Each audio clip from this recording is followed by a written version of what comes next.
আলহামদুলিল্লাহ আলহামদুলিল্লাহ ওয়াহদা সালাতু ওয়াসসালামু আলা আল্লাহ ইয়া নবী আবাদা আম্মা বাদ আউযু বিল্লাহি মিনাশ শাইতানির রাজীম বিসমিল্লাহির রাহমানির রাহিম আশহাদু আল লা ইলাহা ইল্লাল্লাহ ওয়াহদাহু লা শারীকা লাহু وأشهد أن محمدا عبده ورسوله সকলেই নামাজ দুরূদ শরীফ اللهم صل على محمد وعلى آل محمد كما صليت على إبراهيم وعلى آل إبراهيم إنك حميد مجيد اللهم بارك على محمد وعلى آل محمد كما باركت على إبراهيم وعلى آل إبراهيم إنك حميد مجيد الحمد لله আল্লাহ পাক এই জান্নাতের বাগানে বসবার এবং আল্লাহর বড়াই বড়দের কথা আল্লাহ রাসূলের বড়াই বড়দের কথা বলবার এবং সুন্দর তৌফিক দিয়েছে একজন্য সকলে বলে আলহামদুলিল্লাহ। কথা হলো ভাই, এই যে আমরা জান্নাতের বাগানে বসতেছি, ইয়াটা একটা পরীক্ষা স্বরূপ।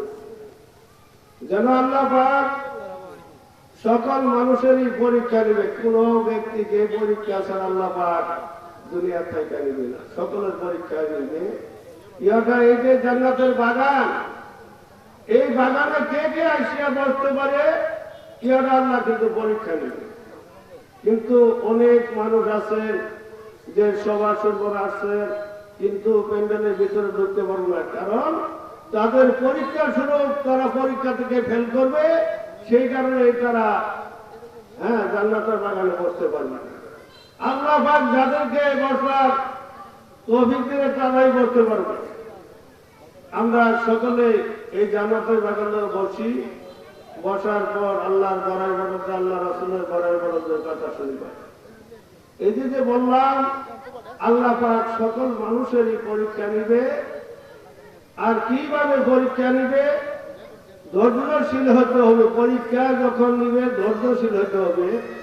মহান আল্লাহ রাব্বুল আলামিন এমন একজন ধনী ব্যক্তিকে আল্লাহ পরীক্ষা নিবে, তার সম্পদ সমস্ত সম্পদ ধ্বংস করে দিবে।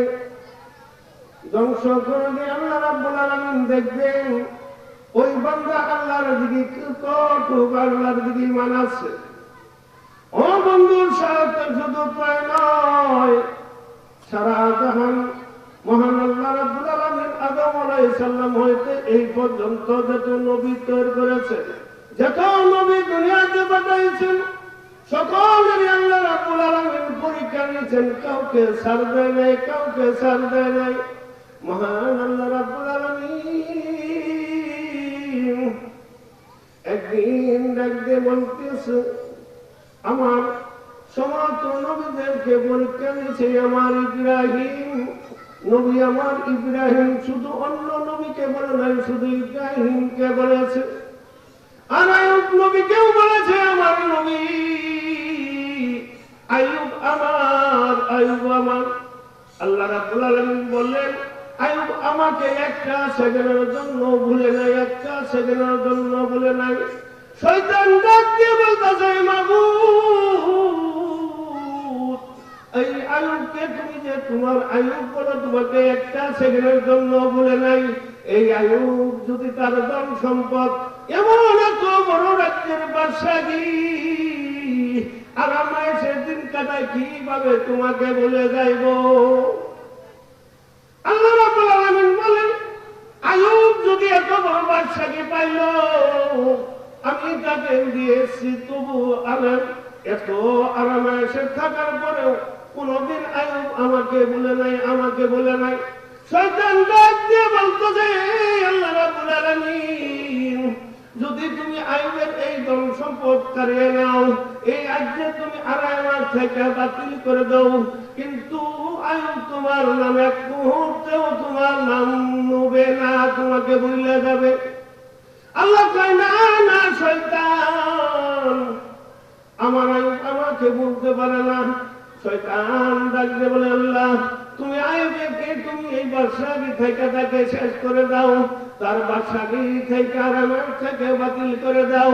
তাইলে যদি আয়ুব তোমাকে ডাকে এক মুহূর্তেও তোমাকে ডাকবে না, তোমাকে স্মরণ করবে না। আল্লাহ কয় না না রে শয়তান, আয়ুব আমাকে বলতে পারে না। শয়তান ডাকতে বলতেছে আমাকে ক্ষমতা দিয়ে দাও, আমাকে ক্ষমতা দিয়ে দাও, যেন আয়ুব আর এই রাজ্যের মধ্যে প্রতাপশালী না থাকে। আয়ুবের পাশে আমি লাগি, আয়ুবের পাশে যখন আমি লাগবো শয়তান তোমাকে একটা সেকেন্ড তো বলা, ঘন্টার পর ঘন্টা দিনের পর দিন যাবে, আয়ুব তোমাকে বুঝলে দেবে, ডাকবে না। আল্লাহ রাব্বুল আলামিন ডাক দিয়ে বলে শয়তান এই কথা বললি আমার আর আমার সেটাকে এইখানে আমাকে স্মরণ করে, আর সেখান থেকে যখন দূরে যাবে আমাকে ভুলে দেবে না, না বলতে পারে না। এ শয়তান আমাকে কিভাবে ভুলে দেয় আমি দেখতে চাই, দেখতে চাই। যাও যাও তুমি, তোমাকে ক্ষমতা দিয়ে দিলাম।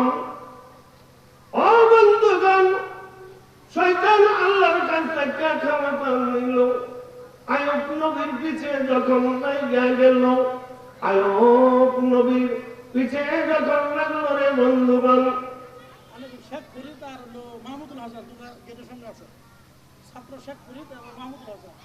আলহামদুলিল্লাহ শেখ ফরিদ আর মাহমুদুল হাসান ছাত্র তোমরা গেটের সামনে আসো, হুজুর তালাশ করতেছে, তোমরা সকলের সামনে আসো। ও বন্ধুগণ, শয়তান আয়ুবের পিছে লাগল আল্লাহর হুকুম পাইয়া। আল্লাহ বলতেছে শয়তান তুই আয়ুবকে কিছুই করতে পারবি না। আয়ুব যদি যত কষ্টই করুক আয়ুব আমাকে বলতে পারে না। শয়তান বলে আল্লাহ আয়ুব তোমার নাম মুখে কোনদিন উচ্চারণ করবে না। ভাই বন্ধুগণ, এই আয়ুবের পাশে আল্লাহ রাব্বুল আলামিন শয়তানের দায়িত্ব দিল। শয়তান ক্ষমতা পায় আয়ুবের কাছে লাগলো। আয়ুবের পাশে যখন লাগলো রে বন্ধুগণ, প্রথম চিন্তা করতেছে শয়তান কিভাবে আয়ুবের উপরে আক্রমণ করব। শয়তান তখন চিন্তা করার পর দে বন্ধুগণ, তখন তার একটা বক্তির একটা বাতান ছিল, বক্তির একটা বাতান, সেই বাতানের উপরে গরম হাওয়া দিয়ে সমস্ত বেড়া বকরি যা ছিল সব ধ্বংস করে দিল, সব ধ্বংস হয়ে গেল, মৃত্যু বরণ করলো। ও বন্ধুগণ, ওই আয়ুবের যখন ওই বাতান সব মরে গেল, বেড়া বকরি সব মরে গেল, ওই আকার কান্দে কান্দে আর আয়ুবের কাছে আসে, আয়ুবের কাছে আয়ুব নবীর কাছে আইসা কান্দে, কথা বলতে পারে না। বাদশাহী এত বড় বাদশাহ, সমস্ত বেড়া বকরি মরে গেছে, কিভাবে বাদশার সামনে বলবে? আয়ুব ডাক দিয়ে বলে কেন তুমি কান্দিতেছ, কেন কান্দিতেছ? হুজুর আপনার যত বেড়া বকরি যত আছিল, বাতান আছিল, পাল আছিল, সব কিছু গরম হাওয়ার বাতাসে মারা গেছে। আয়ুব ডাক দিয়ে বলে এই আকার কান্দিস না, কান্দিস না, আল্লাহ মাল দিছে, সেই মাল আল্লাহ উঠাই নিয়ে গেছে, এতে কান্দার কোনো দরকার নাই। ও বন্ধুগণ,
ক্যামেরার লোক কই গেল ক্যামেরা অফ কি অফ না ক্যামেরা এই যে এইটা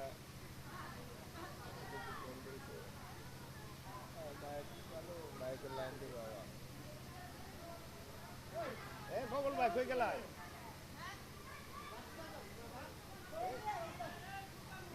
এ মাইকের লাইন কই আমি বেদালে কি এর গেলাম আমি এটা তো চলতেছে কথা অনুবাদ করতাম না বাগুনটা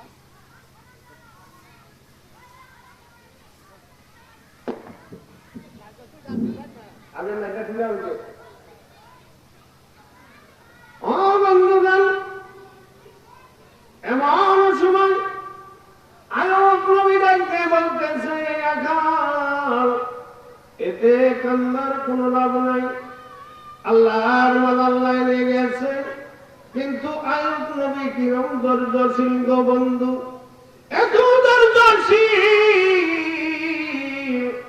এত বড় বাতান এত বড় একটা পাল বেড়াল কৃষক মারা গেল কিন্তু আয়ুব নবী বলতেছে আল্লাহর মাল আল্লাহ নিয়েছে এতে কোন বিরক্ত হওয়ার কোন দরকার নাই আয়ুব নবীর সব বেড়াল মারা গেল কিন্তু সে তো কোনদিন প্রকাশ করল না কোনদিন সে এই কথা তাকে বলল না সহ্য করল কিন্তু শয়তান সেটাও পারল না রে বন্ধু সেটাও পারল না শয়তান যখন দেখলো আয়ুব একটু গামল না ও বন্ধুগণ এবার মালের মধ্যে আক্রমণ করার জন্য শয়তান এবার আক্রমণ করতেছে রে বন্ধু এত সুন্দর তার উঠের একটা বাতান ছিল বিশাল একটা উঠের বাতান ছিল সেই বাতানের মধ্যে বাইরে আমার বন্ধুরা আমার গরম হাওয়া দিয়ে দিলেন আর ওই গরম হাওয়া দেওয়ার কারণে যতগুলি উট ছিল সমস্ত উট ধ্বংস হয়ে গেল মারা গেল মারা যাওয়ার পর উটের হাল ছিল আখাল ছিল আয়সা ওই আয়ুব নবীর কাছে আসলেন আয়সা বলতেছেন হুজুর আপনার উটের বাতান সব মারা গেছে আয়ুব নবী রাজ্যে বলতেছে ওই উট মারা গেছে আল্লাহর মান আল্লাহ নিচে এতে কান্নার কোনো প্রয়োজন নাই বিরক্তর কোনো প্রয়োজন নাই ও বন্ধুগণ এত বড় মাল এত দামি দামি উট সব মারা গেছে কিন্তু আয়ুব নবী বলতেছে এতে বিরক্ত হওয়ার কিছু নাই আল্লাহর মাল আল্লাহ নিয়ে গেছে এতে কারো কিছু করার নাই ও বন্ধুগণ শয়তান এত বড় আক্রমণ করলো তবু আয়ুব নবী গামলো না ও বন্ধুগণ এত বড় ক্ষতি হয়ে গেল তবু গামলো না শয়তান বলতেছে না আমি পিছাবো না আয়ুব নবীর কাছ থেকে পিছাবো না ও বন্ধুগণ আয়ুব নবীর 14 জন সন্তান ছিল 14 জন কয়জন 14 জন সন্তান ছিল 14 জন সন্তান এক ঘরের মধ্যে বসে পড়তেছে পড়তে এমন সময় ওই শয়তানে ওই ঘরের যত কিছু আছে ভাঙে ওই সন্তান ধীরে চাপার মধ্যে ফেলে সন্তানটি মাইরে ফেললো 14 জন সন্তান ওই ঘরের চাপের মধ্যে পড়ে মারা গেল। যখন 14 জন সন্তান মারা গেল রে বন্ধুগণ, মারা যাওয়ার পর আইয়ুব নবীর কাছে খবর রইল, ও আইয়ুব নবী, ও দেশের বাদশাহ, আপনার 14 জন সন্তান ছিল, ঘরের মধ্যে ঘরের দেওয়াল খসে পরে চাপা পরে সবটি মারা গেছে। আইয়ুব নবী ডাক দিয়ে বলতেছে, এতে চিন্তার কোনো কারণ নাই, আল্লাহর মাল আল্লাহ নিচে, এতে কোনো দুঃখ করা নাই, দুঃখ করার নাই, আল্লাহর মাল আল্লাহ নিয়ে গেছে। ও ভাই, কিরম ধৈর্যশীল একটা নবী আইয়ুব নবী, তার 14 জন সন্তান পর্যন্ত ঘরের চাপার মধ্যে পড়ে মরে গেল, তবু আইয়ুব নবী বলে আল্লাহর মাল আল্লাহ নিচে, এতে কোনো বেজার হওয়ার দরকার নাই। ও বন্ধু,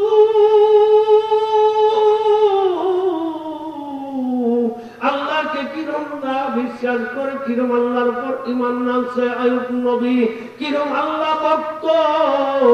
ও বন্ধুগণ, এইভাবে আল্লাহ রাব্বুল আলামিন প্রতিটা মানুষ গরীব থাক আর ধনী থাক, প্রতিটা মানুষকে আল্লাহ রাব্বুল আলামিন এক একটা জিনিস দিয়ে পরীক্ষা নিবে। এইভাবে আইয়ুব নবীকে পরীক্ষা নিতেছে। ও বন্ধু, আইয়ুব নবী তবুও গামল না, তবুও গামল না, 14 জন সন্তান পর্যন্ত চাপা পড়ে মারা গেছে, তবু আইয়ুব নবী একটুও গামল না, একটুও গামল না। এখন শয়তান তবুও পারল না, কি করা যায়? আইয়ুব নবীর খাদ্যের গুদামের মধ্যে আগুন ধরে নিল শয়তান। খাদ্যের গুদামে যখন আগুন ধরে দিল, সমস্ত খাদ্যের গুদাম বাইরে আমার পুরে ছারখার হয়ে গেল। ছারখার হয়ে যাওয়ার পর আইয়ুব নবীর কাছে আসছে রে বন্ধুগণ, আইয়ুব নবীর কাছে এসে বলে, হুজুর, যা খাদ্যের গুদাম আসিল সব পুরে ছাই হয়ে গেছে, এখন কি করব? আইয়ুব নবী বলে, না না, তোমরা চিন্তা করো না, ওইগুলো আল্লাহর মাল ছিল, আর আল্লাহ রাব্বুল আলামিন ওই মাল নিয়ে নিচ্ছে, এতে কোনো বেজার হওয়ার নাই। এত বড় বাদশার সন্তান গেল, সব কিছু গেল রে বন্ধুগণ, খাদ্যের গুদাম পর্যন্ত পুড়ে গেল। কিন্তু খাদ্যের গুদাম যখন পুড়ে গেল বন্ধু, ওই রাজ্যের মধ্যে একটা অভাব শুরু হয়ে গেল, অভাব শুরু হয়ে গেল। ওই দেশের মধ্যে এমন দুর্ভিক্ষ শুরু হয়ে গেল বন্ধুগণ। দুর্ভিক্ষ যখন হয়ে যায় একের পর এক দিন, যেহেতু আইয়ুব নবীর দেশের মধ্যে যা কিছু ছিল একের পর এক ধ্বংস হইতেছে, আইয়ুব নবী তবু আল্লাহকে বলে নাই। ও বন্ধু, দেশের মধ্যে অভাবের কারণে আইয়ুব নবীর তখন ওই রাজ দরবারে এত বড় আছে রাজা ছিল, আগা তার ওই দেশের বাদশাহী শেষ হয়ে গেল, আর বাদশাহীর মধ্যে নাই, বাদশাহীর মধ্যে নাই, কিন্তু দেশের মধ্যে বাদশাহী করতো, এত আরাম এসে থাকতো। বন্ধুগণ, এই আইয়ুব নবীর দেশের মধ্যে অভাব অনটন হাহাকার শুরু হয়ে গেল। ওই আইয়ুব নবী তখন ওই দেশের বাদশাহী ছেড়ে দিল বন্ধুগণ। বাদশাহী ছেড়ে দেওয়ার পর ও বন্ধুগণ, শয়তান কিন্তু বেঁচে আছে। আইয়ুব নবী আল্লাহকে একটা মুহূর্তের জন্য আল্লাহকে বলে নাই, কিন্তু শয়তান কিন্তু আইয়ুব নবীর পিঠ ছাড়ে নাই। ও বন্ধুগণ, আইয়ুব নবী দেশের মধ্যে যখন আজ্ঞে ছেড়ে তখন বাদশাহী ছেড়ে দিলেন। ছেড়ে দেওয়ার পর শয়তান দেখে না না বাদশাহী শেষ হয়ে গেছে, তবু আইয়ুব নবী আল্লাহকে বলে না। ও বন্ধুগণ, একটা তখন শয়তান আইয়ুব নবীর ভিতরে ঢুকাই দিলেন, একটা আবহাওয়া ঢুকাই দিলেন। আবহাওয়া ঢুকানোর পর শরীরের মধ্যে ফুসুরি ফুসুরি ভাব দেখা যায়, ফুসুরি ফুসুরি ভাব। ওই ফুসুরি ভাবে থাইকারে বন্ধুগণ আইয়ুব নবীর শরীরের মধ্যে তখন ঘাও করেছে ভাই, ঘাও হয়ে গেল। ওই ঘাও সেটি ঘাও হয়ে গেল বন্ধু, যার নাম হলো কুষ্ঠরোগ। আইয়ুব নবীর শরীরে কুষ্ঠরোগ হয়ে গেল। কুষ্ঠরোগের কারণে গাউগুনা খৈসা খৈসা পড়তেছে, কিন্তু দুর্গন্ধ, দুর্গন্ধের কারণে নবীর 4 জন বিবি ছিল বন্ধু। 4 জন বিবির মধ্যে 3 জন বিবি আইয়ুব নবীকে ছেড়ে গেল, কিন্তু বিবি ওহিমা আইয়ুবকে ছাড়লো না। কেন ছাড়লো না? ও বন্ধু, ওই মেয়েটা কারা কেন ওই আইয়ুব নবীকে ছাড়লো না? ওই আইয়ুব নবীর পিছে কেন ওহিমা বিবি পড়ে হইল রে বন্ধুগণ? ওই ওহিমা বিবি এমন যেমন তেমন মেয়ে নয় রে বন্ধু। ও মা বলে ওহিমা যেমন তেমন মেয়ে নয়, ইসুফ নবীর নাতিন, জিয়ের ঘরের নাতিন রে বন্ধু, জিয়ের ঘরের নাতিন বিবি ওহিমা, ওই আইয়ুব নবীর বিবি। ও বন্ধু, এলাকার মধ্যে জানা গোনা শুরু হয়ে গেল। আইয়ুব নবীর এত ঘাম হয়ে গেছে, কাঁচার হয়ে গেছে, কুষ্ঠরোগ, ঘুমের ওষুধে থাকা যায় না। না না, এলাকায় রাখা যাইবে না, এলাকা থেকে বাহির করে দাও, বাইর করে দাও, বাইর করে দাও। ও বন্ধুগণ, তখন ওই এলাকার মানুষ নবীকে থাকতে দেয় না। কুষ্ঠরোগ, কুষ্ঠরোগের কারণে তো দুর্গন্ধ, দুর্গন্ধর কারণে বন্ধুগণ আইয়ুব নবীকে ওই এলাকা থেকে বিদায় দিয়ে দিলেন। ও বন্ধুগণ, আইয়ুব নবীকে নিয়ে যখন বিবি ওহিমা ওই এলাকা ছেড়ে চলে গেলেন, এলাকা ছেড়ে চলে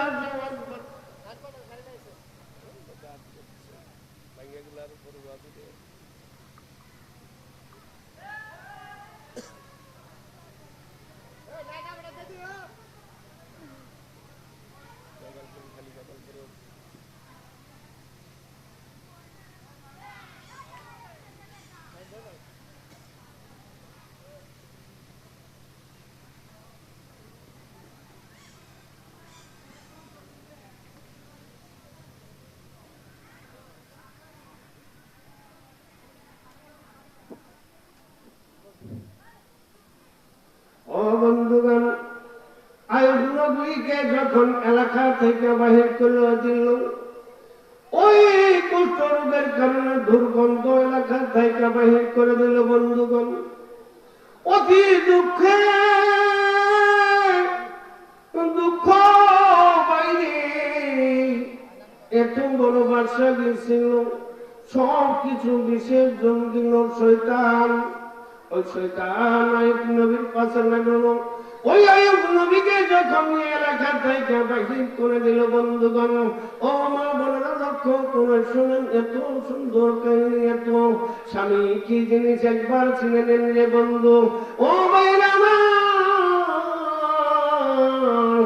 যখন এলাকা থেকে বাহির হয়ে গেল, কুষ্ঠরোগ খানা নাই, খানা নাই, খানা কোথায় পায়? বাড়ি বাড়ি যাইয়া বিবি ওহিমা জিয়ের কাজ করে বন্ধু, জিয়ের কাজ করে। আর জিয়ের কাজ করার কারণে ও বন্ধু সারাদিন যা উদ্ধার করে বাড়িতে আনে, আইনা আইয়ুব নবীকে খানা দেয়। শয়তান দেখে না না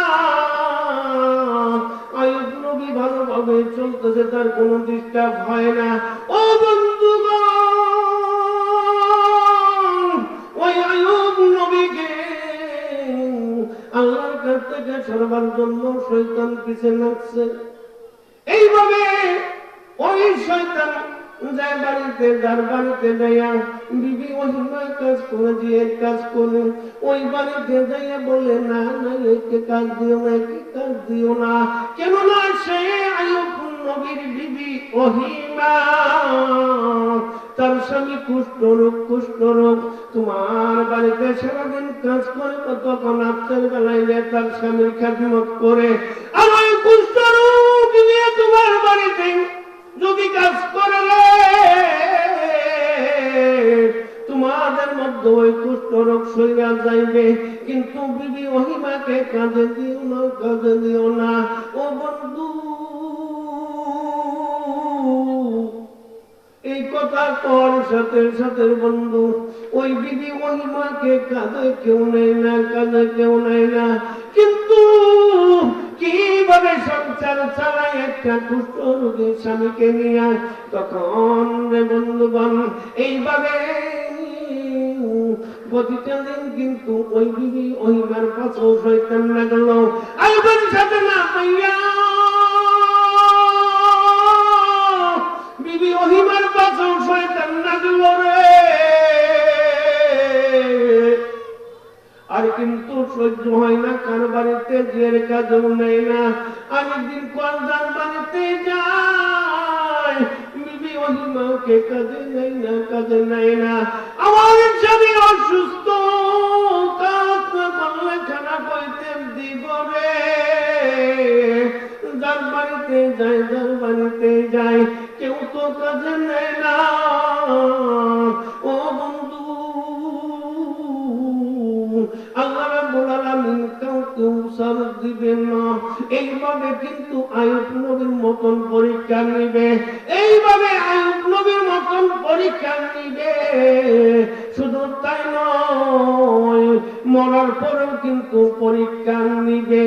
মরার পরে যখন কবরে যাইবা, গুরুস্থানে তোমাকে দাফন করব, তখনও কিন্তু তোমার পরীক্ষা আছে, আছে না?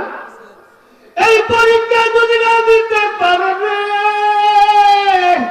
জাহান্নামের ঠিকানা হইবে। কিছু কথা বন্ধুগণ সম্মুখে পড়ছে, কিছু কবরের আলোচনা করব, সময় কম। কবরের আলোচনা করে পরে তিনি সিংহে নামবো। ও বন্ধু, কবরের ঘটনা একটু আপনাকে জানাই দেই। কাউকে মহান আল্লাহ রাব্বুল আলামিন ছাড় দিবে না। আর আল্লাহর ওলি হইলেও কবরে থাকবেন, কিরম সমস্যা কবরে থাকার শুনেন, একটু শুনেন। ও বন্ধু, একজন আল্লাহর ওলি ছিলেন, একজন আল্লাহর ওলি মৃত্যুবরণ যখন করলেন, তাকে মাটি দিবে, দাফন করবে। ও বন্ধুগণ, তাকে ধুয়াই নিলেন, কাফন করলেন। কাফন করার পর তাকে কবরে নিয়ে যখন দাফন করলেন, যে বন্ধু কবরে নিয়ে যখন দাফন করলেন, সব লোক সকল কবর থেকে আস্তে আস্তে যখন চলে আসলো, ওই মধ্যে একা কবরে একা, বন্ধুগণ একা। ওই আল্লাহর ওলি মৃত্যুবরণ করে অন্ধকার কবরে শুয়ে হয়েছে। মুল্লিকির দয়া জিগাইতেছে, ও আল্লাহর বান্দা, ও আল্লাহর বান্দা। আল্লাহর বান্দাকে ওই মুল্লিকির উঠাইলেন, কি কি তুমি জিগাও কেন? ওই দুইজন মুল্লিকির এসে জিগাইতেছে, ও আল্লাহর ওলি, ও আল্লাহর বান্দা, তুমি যে দুনিয়াতে ছিলে তোমার রব কে ছিল? ওই আল্লাহর বান্দা ডাকতে বলতেছে, আমার রব আল্লাহ ছিল। ও বন্ধু, ওই আল্লাহর ওলিকে জিজ্ঞাসা, তুমি যে দুনিয়াতে চলাফেরা করছো, তোমার দিন কি ছিল? আমার দিন ইসলাম ছিল। আর তুমি যখন এই প্রশ্নটা করার পরে তৃতীয় প্রশ্নের সমান জিজ্ঞাসা, এই আল্লাহর বান্দা, দুনিয়াতে যখন ছিলা তুমি তোমার নবী কে ছিল? ওই আল্লাহর ওলি ডাকতে বলতেছে, আমার নবী হযরত মুহাম্মদ সাল্লাল্লাহু আলাইহি ওয়াসাল্লাম ছিল। তখন সঙ্গে সঙ্গে রে বন্ধুগণ নবীর উদ্ধার থেকে একটা সুরঙ্গ করে দিয়েছে, একটা সুরঙ্গ করে দিয়েছে। সুরঙ্গ করে দেওয়ার পর রে বন্ধু ওই দুইজন মুন্নিকির জিজ্ঞাসা আল্লাহর বান্দা দেখো তো ওই লোকটারা ছিল কিনা, ওই লোকটারা ছিল কিনা। আল্লাহর বান্দা চিৎকার দিয়ে বলে হায় রে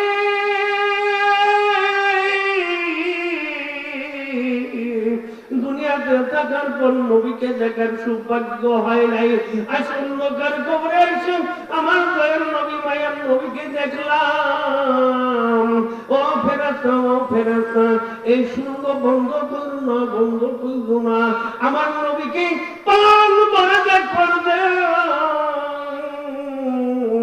কিন্তু রে বন্ধু তখন আকাশ থেকে একটা শব্দ, বিকট আওয়াজের শব্দ আসলো। আসে বলতেছে এ মুন্নিকে, এ ফেরেশতা, ওই ব্যক্তি তিনটা প্রশ্নের সঠিক উত্তর দিছে। এবার আওয়াজ আসলো রে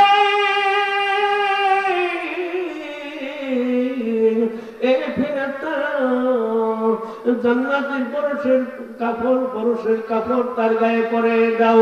ওই আল্লাহর অনেকেই প্রশ্নের তিনটা প্রশ্নের উত্তর দেওয়ার কারণে জান্নাতের পরশের কাপড় তার গায়ে পরে দাও।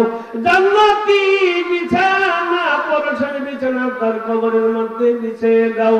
আর জান্নাতের আলো হাওয়া বাতাস তার কবরের সঙ্গে সংযোগ করে দাও। তিনটা প্রশ্নের উত্তর দেওয়ার কারণে সব কিছু পাইল। ওই আল্লাহর ওলি ডাক দিয়ে বলতেছে এ ফেরেশতাগণ, আমাকে জান্নাতের আলো হাওয়া বাতাস দিলা।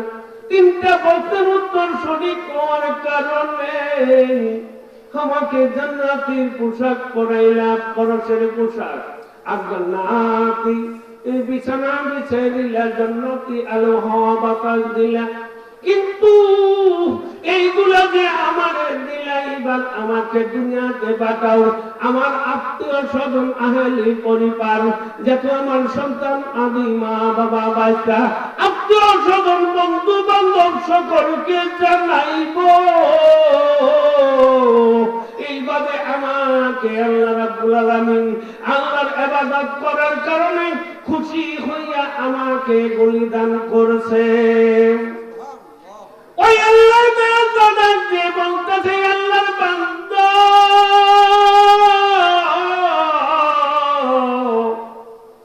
দুনিয়াতে আমার সিস্টেম আছে কিন্তু দুনিয়াতে যাওয়ার কোনো সিস্টেম নাই। এই সিস্টেম কিন্তু তোমার জন্য আর নাই। ওই আল্লাহর ওলি কান্দে কান্দে রে, আমি তো একা ইতিম হয়ে গেলাম, এই অন্ধকার কবরে ইতিম হয়ে গেলাম, ইতিম হয়ে গেলাম। কোথায় আমার কোথায় পরিবার পরিজন, কোথায় বন্ধু বান্ধব, কোথায় আত্মীয় স্বজন, কাউকে তো দেখতে পাই না। ও বন্ধু, অন্ধকার কবর একটা ভয়ঙ্কর কবর, আপনারও যাইতে হবে, আমারও যাইতে হইবে, একজন আল্লাহর ওলিরও যাইতে হইবে, একজন আল্লাহর নাফরমান বান্দারও যাইতে হইবে। কারোর জন্য আল্লাহ রাব্বুল আলামিন ছাড় দিবে না, ছাড় দিবে না। ওই অন্ধকার কবর একদিন না, দুই দিন নয় রে বন্ধু। ওই অন্ধকার কবরে থাকতে হলে একদিন না, দুই দিন নয়, 40,000 বছর পর্যন্ত ওই অন্ধকার কবরে থাকতে হইবে। ও বন্ধু, কারোর জন্য ওই অন্ধকার কবর হবে সীমিত সময়ের জন্য, আর কারোর জন্য হয়ে যাবে 40,000 বছর। কেননা হাসরের মাঠ যেদিন আল্লাহ কায়েম করবে, হাসরের মাঠ কায়েম করার সময় 50,000 বছর কিন্তু দুই বুড়া আঙ্গুলের উপরে ভর করে দাঁড়ায় থাকতে হবে। আর কিন্তু কিছু মানুষ আছে রে বন্ধুগণ, ফজরের নামাজ পড়তে 2 রাকাত নামাজ ফরজ নামাজ পড়ার যেটুক সময় তাদের জন্য এইটুক সময় হইবে ওই হাসরের মাঠ। ও বন্ধু, ও হয়তো আপনারা প্রশ্ন করতে পারেন কিভাবে সম্ভব? একজন মানুষ 50,000 বছর তারা দাঁড়িয়ে থাকবে 2 আঙ্গুলের পথের উপরে, আর কিছু মানুষ 2 রাকাত নামাজ ফজরের নামাজের সময় মতন হাসরের মাঠ শেষ হয়ে যাবে। এটা কিভাবে সম্ভব? আমাদের দয়ার নবী, মায়ার নবী